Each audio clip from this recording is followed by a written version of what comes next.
Surprise, surprise. It's your boy Triple H, or should I say Triple Fud, the so-called game. And once again, WWE exposes him for being the king of bad booking. I swear, man, I can't stop thinking about Punk, I can't stop thinking about Randy, and now I can't stop laughing at this clown show.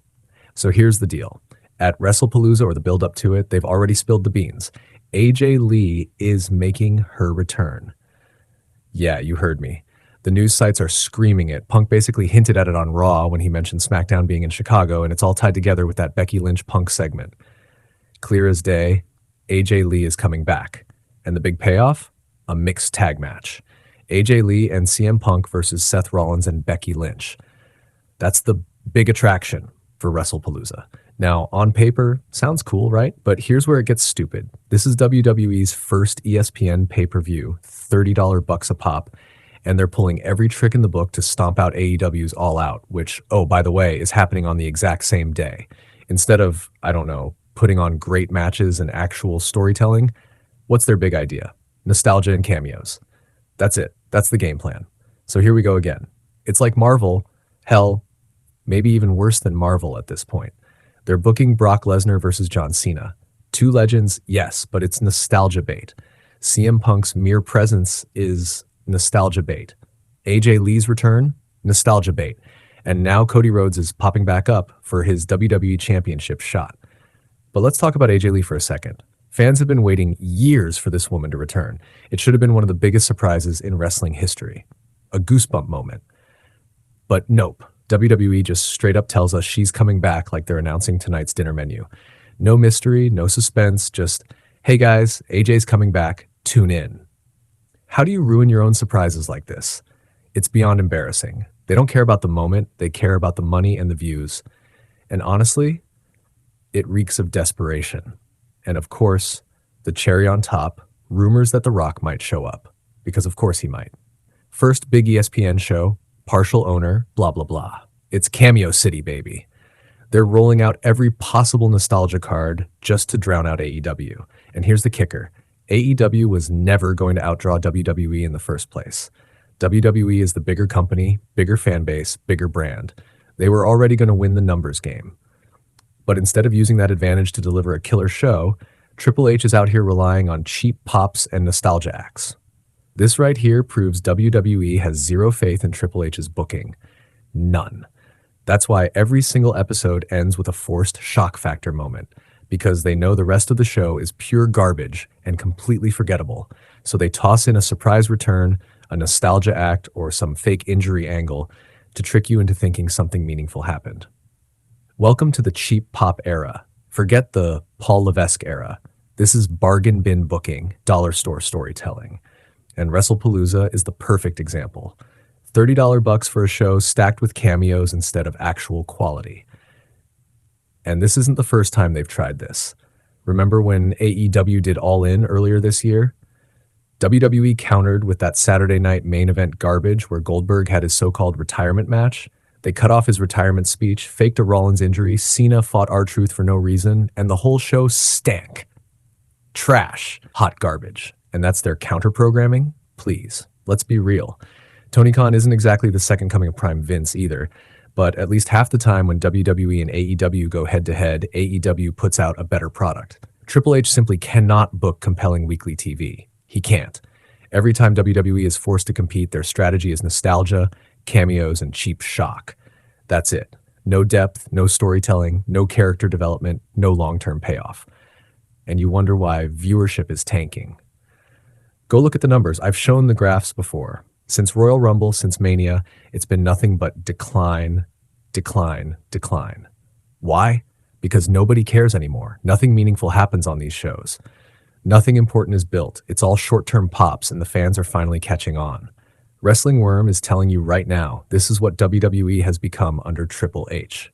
A company addicted to cheap nostalgia, allergic to real booking, and desperate to chase AEW, even though AEW was never going to win the ratings war. And that, my friends, is pathetic. So here's WWE's master plan. Drag Brock Lesnar out of hibernation. We haven't seen him since SummerSlam. He might pop up on SmackDown with Cena, but let's be real. He's going to show up at WrestlePalooza, suplex a few people, cash his check, and then vanish for another 2 months. Classic Brock. Then we've got AJ Lee returning. Now, don't get me wrong, that's exciting, but is this her last match, one of her final matches? Who knows? WWE doesn't care. They just know fans will pop, and that's all they're chasing these days. Cheap pops. That's the old playbook now. WWE's been around for decades, and instead of biblical stars, they lean on legends, lineage, and nostalgia like it's their lifeline. And honestly, it's sad. This is what the company has become. Every single show, viewership keeps dropping, and WWE's response is basically, yeah, we don't care. Here's another nostalgia act. Clap, sheep, clap. They're flat out telling us they can't get by on their current roster, so they'll just keep dusting off old names to sell tickets. And let's be brutally honest, if Roman Reigns and John Cena don't show up for a show, what happens? You're left with Cody Rhodes, CM Punk, Seth Rollins, and Rhea Ripley as your top acts. That's supposed to carry a pay-per-view? Please. WWE knows that without part-timers like Cena, Roman, or The Rock, the intrigue for their shows tanks. Because nobody gives a damn about watching Seth Rollins wrestle LA Knight for the 15th time in the same recycled championship match. Fans are tired, man. WWE can't build with what they have, so they keep calling up the old guard to bail them out. Imagine this for a second. Imagine if a WWE premium live event only featured wrestlers under 40. You know what you'd get? A card so mid it'd make you cry. And that's insane when you think about it, because this company has NXT, NIL deals, developmental programs, boatloads of money, yet they still can't make stars. What's the excuse? Look around. Cody's in his 40s, Roman's part-time, Cena's ancient by wrestling standards, Orton's on borrowed time, and Punk will retire soon. Once those names are gone, WWE has nothing. Unless they finally figure out how to book and build new stars, like giving someone like Montez Ford a singles push, it's over. Done. Finito. And what happens when Cena and Roman finally walk away for good? What's WWE's big plan then? Who steps up? Tiffany Stratton, Drew McIntyre, Rhea Ripley. That's your future? Be honest with yourself. That's not carrying the company. And yet, here we are, stuck in the shock factor era. No care factor, no wow factor, just cheap returns and surprise cameos. And let's not forget, they're charging $30 bucks for this garbage on ESPN. $30 a month for 5 slapped-together matches, terrible builds, and weekly shows that are unwatchable. Who in their right mind thinks fans will keep paying for this long term? Spoiler, they won't. This whole $30 deal is going to blow up in WWE's face. Think back on this year. Was the Royal Rumble worth $30? No. Was Elimination Chamber worth $30? Hell no. Yeah, the men's chamber match was solid, Cena turned heel, but you could watch that clip on YouTube the next day for free. WrestleMania Night 1 and Night 2, hot garbage. Out of 2 nights, you got maybe 3 or 4 decent matches, and that's supposed to justify $30? Come on, man. Wrestling Worm is telling you right now, this company is cooked. They are addicted to nostalgia, allergic to good booking, and dumb enough to think people will keep paying $30 for shows that aren't even worth free streams. First, you move on from that absolute disaster called WrestleMania. Most fans didn't like it because, let's be honest, it wasn't good. Then came Backtrash. Yeah, Backlash dropped with 5 matches, but let's keep it real. You can't even name me 3 of them. The only thing anyone remembers is Orton versus Cena. Everything else, straight into the dumpster. Nobody remembers it. Nobody cares. Then after Backtrash, what did we get? Oh, right, Saturday Night Main Event, their little counter program to an AEW show. That thing was pure garbage. Totally forgettable. Was that Goldberg's last match? Who even knows? It was so bad I don't even care. Whatever it was supposed to be, it sucked. Then came Money in the Bank. Or should I say Money in the Banger? Please, that show was complete trash too. Absolute nonsense. Nobody cared, nobody remembers it. We got a meaningless tag match with Cena, Cody, and Jey Uso, and then Jey lost his world title anyway. Logan Paul disappeared for a month, and Cena and Cody, 2 months later, they're on SmackDown shaking hands like nothing happened. So guess what? None of it mattered. Next up, Night of Champions. Can you name one thing from that card that mattered? Nope. The only thing anyone remembers is Cena versus Punk. That's it. One match, everything else? Wasted space. Then we got another Saturday Night Main Event, this time with Goldberg's retirement match.